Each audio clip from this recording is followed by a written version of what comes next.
रुक करेंगे अगली खबर का। आपको बता दें कि पटना में एक अजीबोगरीब मामला सामने आया है, जहां पर अस्पताल में एक जीवित व्यक्ति का डेथ सर्टिफिकेट बनाकर परिजनों को शव सौंप दिया गया है, जिसके बाद दाह संस्कार के समय पता चला है कि यह उस व्यक्ति का शव नहीं है। और बताते चले कि देश में कोरोना का कहर बढ़ता जा रहा है और इसके साथ ही शमशान और कब्रिस्तान पर भी लोगों की लाइन लगती जा रही है। और इसी लाइन में लगा एक परिवार उस वक्त सकते में आ गया जब उसने मृत शख्स का आखिरी चेहरा देखा और कोशिश की इस चेहरे को देखने के लिए। और उस दौरान आपको बता दें कि परिवार को पता चला कि पीपीआई किट में लिपटा शव उस शख्स का था ही नहीं और जिसका वो अंतिम संस्कार करने पहुंचे थे। पूरा मामला पटना के उस सबसे बड़े अस्पताल का है, पीएमसीएच का। एक बार फिर से आपको बता दें कि पटना के उस अस्पताल का सबसे बड़ा अस्पताल माना जाता है पीएमसीएच। इस अस्पताल के पूरा मामला है जहां पर कोरोना से सबसे बड़ी लड़ाई लड़ी जा रही है, लेकिन कोरोना के खिलाफ लड़ाई कम, लापरवाही ज्यादा नजर आ रही है, क्योंकि ये खबर बेहद शर्मसार कर देने वाली है।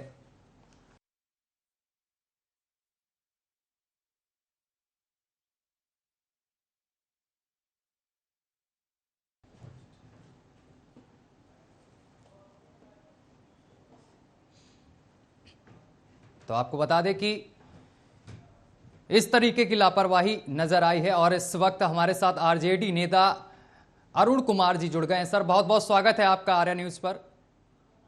और मनोज दास भी हमारे साथ जुड़ गए हैं, जेडीयू नेता हैं। सर, सबसे पहले मनोज जी के पास आएंगे। सर, लापरवाही नजर आई है अस्पताल में, जहां पर एक जिंदा शख्स को मृत घोषित कर दिया गया और उसका सर्टिफिकेट भी बना दिया, डेथ सर्टिफिकेट। क्या कहेंगे आप? सर, ये बहुत बड़ी लापरवाही है। इसको संज्ञान में लिया है। जब जानकारी जैसे ही आई है, जिलाधिकारी ने तुरंत इस पर एक्शन लिया है और बहुत जल्दी इसमें जो भी लोग दोषी पाए जाएंगे वे गलत होंगे।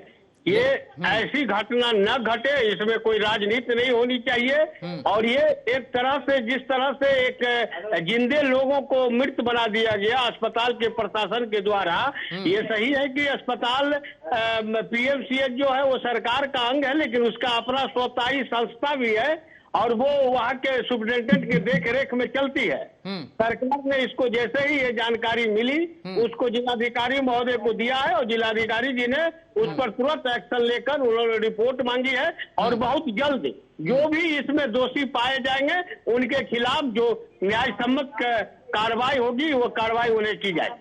लेकिन सर, इतना बड़ा अस्पताल है, सबसे बड़ा अस्पताल कहा जाता है पटना का, पीएमसीएच जिसे बोलते हैं, लेकिन इतनी बड़ी लापरवाही, इसके बाद कार्रवाई करने की मांग कर रहे हैं परिजन और कार्रवाई होती रहेगी। कब होगी आखिर कार्रवाई? देखिए, ये पटना का सबसे बड़ा अस्पताल नहीं बल्कि बिहार का सबसे बड़ा अस्पताल है और इस तरह की ये जो घटना घटी है, तो परिजन ने जैसे ही सूचना दिया कि इस तरह की घटना घटी है, सरकार तुरंत इस पर एक्शन में आई है और उस पर कार्रवाई हो रही है। अब देखिए, कार्रवाई होने का एक अपना रास्ता होता है। डीएम ने इस पर एक्शन लिया है।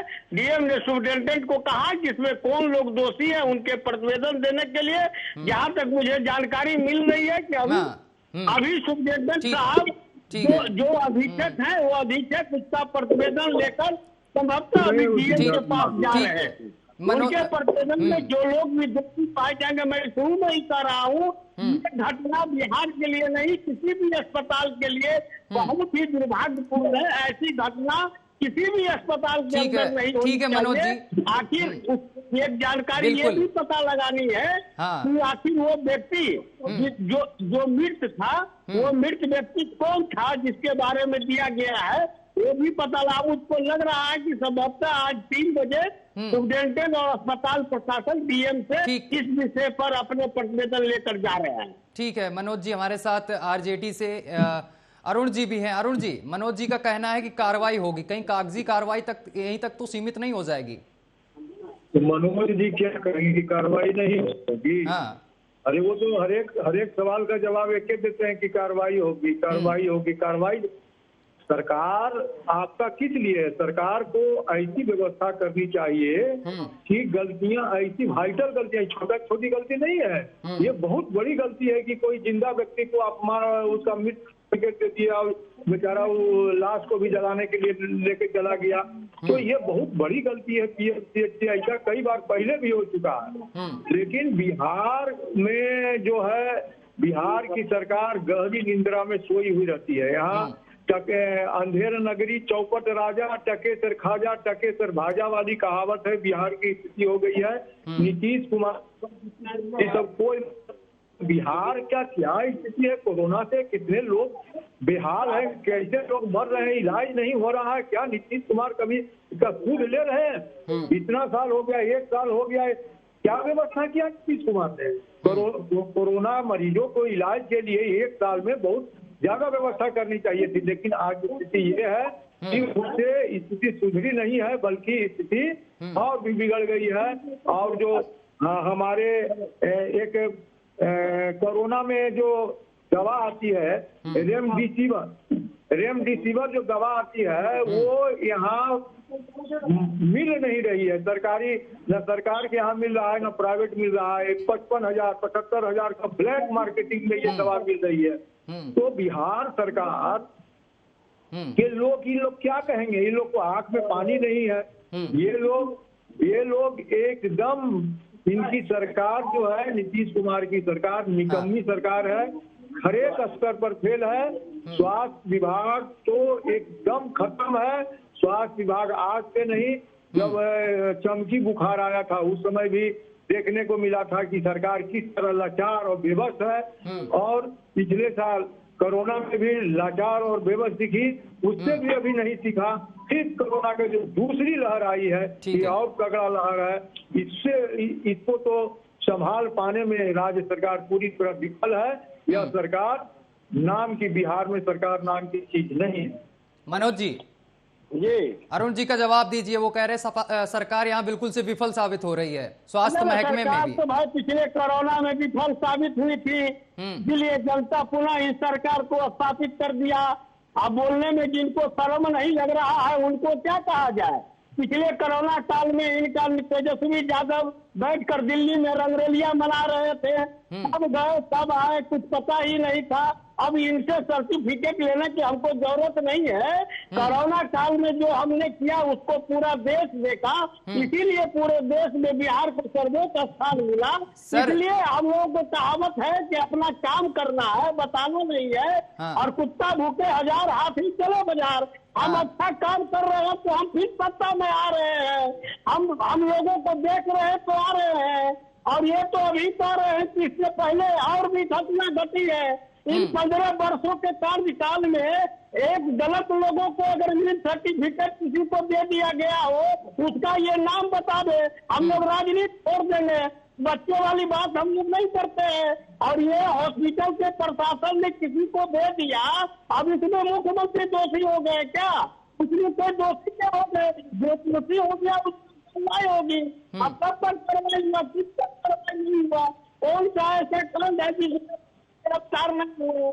इनको बोलने पिछले इनके बातों का कहीं कोई नहीं है। हमको जनता के ऊपर विश्वास है और जनता हमारे ऊपर पहली नजर रखी है। जो काम करती है जनता उसको शासन में लाती है, जो न काम नहीं करती है उसको राजपाट के बाहर करती है।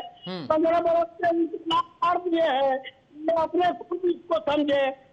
बोलने का भी आना चाहिए। जरा पूछे कि पिछले कोरोना काल में इनके नेता तेजस्वी यादव दिल्ली में क्या कर रहे थे? जब पत्रकार पूछ रहे थे कि आप कहाँ हैं, वो भी बोलने में डर लग रहे थे। हम यहाँ बैठकर बड़े बड़े पपलहरी छोड़ा रहे हैं, तो छोड़ाते रहिए। हमको बिहार के आवाम पर भरोसा है, बिहार के महान जनता पर भरोसा है। गलती करेंगे जनता हमको सजा देगी, जो गलती करेगा उसको सरकार सजा देगी। बिल्कुल सजा मिलती है। ठीक है, बिल्कुल सजा देगी। लेकिन सर, आप बोल रहे हैं कि कोरोना काल में पूरी दुनिया देख रही किस तरीके से सरकार काम कर रही, लेकिन पीएमसीएच में जो हो रहा है वो भी दुनिया देख रही है। उसमें कब कार्रवाई होगी? खैर, इस केस में मैं तो बताया कुछ में आज डीएम के पास कहीं कागजी कार्रवाई तक ही ना सीमित रह जाए सर। अस्पताल प्रशासन के प्रतिवेदन पर कौन कर्मचारी उस समय था, किसने बनाया, किसने उसको ऑथेंटिक किया, इसकी सूची आएगी, उसके नाम आएगा तब न कार्रवाई होगी। कि यहीं से सुपरिटेंडेंट को इसमें हम सस्पेंड कर दें और प्रिंसिपल को सस्पेंड कर दे। इसमें कौन दोषी है, उस दोषी का लिस्ट आज चला जाएगा और जाने के बाद वहां से कार्रवाई होगी। जो भी इसमें होंगे, जिन्होंने भी ऐसा कुकृत्य किया है, वो किसी भी हालत में नहीं बचने वाले हैं। ठीक है अरुण जी, मनोज जी कह रहे हैं कि कार्रवाई होगी, कब होगी आखिर कार्रवाई, जवाब दीजिए। कार्रवाई क्या होगी? इन लोग का कार्रवाई करने का ताकत ही नहीं है। भारतीय जनता पार्टी से नीतीश कुमार पूछेगा तब ना कार्रवाई होगा। कार्रवाई करने के लिए मुख्यमंत्री को ताकत है क्या? मुख्यमंत्री अपने बदौलत है। ये लाचार बेबस मुख्यमंत्री है।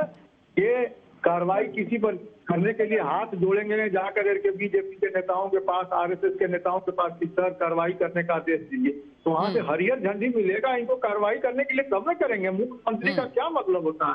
मुख्यमंत्री जो होता है वो अपने बलबूते जितना ताकत अपने हाथों में हो वही मुख्यमंत्री कारगर साबित होता है। यहाँ तो इनके पास विधायक ही नहीं, तीसरे नंबर की दर्जे की पार्टी है। ये क्या कार्रवाई करेंगे? इनको कार्रवाई करने का पकड़ नहीं है। ये हर एक बात के लिए कटोरा लेकर करके मोदी भी खड़ा रहते हैं कि मोदी जी ये दे दीजिए, मोदी जी वो दे दीजिए। मोदी जी इनको कुछ देने उन्हें वाले नहीं है। ऐसे ही हाथ पसारते रहे। यहाँ कोरोना के वैक्सीन की कमी हो गई है। यहाँ आपको क्या बोलता है, सारण जिले में कोरोना की वैक्सीन नहीं मिल रहा है और ये कह रहे हैं कि कार्रवाई होगी। किस पर कार्रवाई करेंगे? सब तो इनका एक ही थैले के चर्चे बच्चे हैं, कार्रवाई किस पर ही करेंगे? ये कार्रवाई होने वाली नहीं है। मुख्यमंत्री पर सीधे आप खबर भी पिछले साल जब कोरोना बोलिए नहीं निकले थे, ये सरकार नहीं होती है। सरकार अपने को संकट में डालकर जनता को बचाती है, उसे ही सरकार कहा जाता है। जो अपने जनता को दुख में दर्द में छोड़ करके अपने रूम में बंद हो जाए, वो सरकार क्या? वैसे सरकार को आप क्या कहिएगा? आप ही बताइए ना, आप क्या कहिएगा? पिछले साल पटना में बाढ़ आ गया, सुशील मोदी बंद हो गए रूम में जाकर करके। तो ये सब ये लोग कहीं भी जनहित से मतलब नहीं है। जनता के द्वारा ये लोग चुने नहीं जाते हैं। ये लोग तो ईवीएम के द्वारा चुने जा रहे हैं। जो जाली ईवीएम और लन फन से के द्वारा ये लोग जीत जा रहे हैं। तो ये लोग को जनता का दर्द क्या पहचानेंगे? जो महिला बांझ होती है वो परसों पीड़ा जानेगी? तो ये लोग तो बांझ है, तो ये परसों पीड़ा कहाँ से जानेगा? ये इसलिए बिहार सरकार कुछ करने उठने वाली नहीं है। ठीक है, बीजेपी अगर कहेगी तब ही जाकर करके इधर। ठीक है, हम दोनों मेहमानों का बहुत बहुत शुक्रिया आर्या न्यूज से जुड़ने के लिए। तो अभी के लिए बुलेटिन में बस इतना ही। देश दुनिया की तमाम खबरें देखने के लिए देखते रहिए आर्या न्यूज।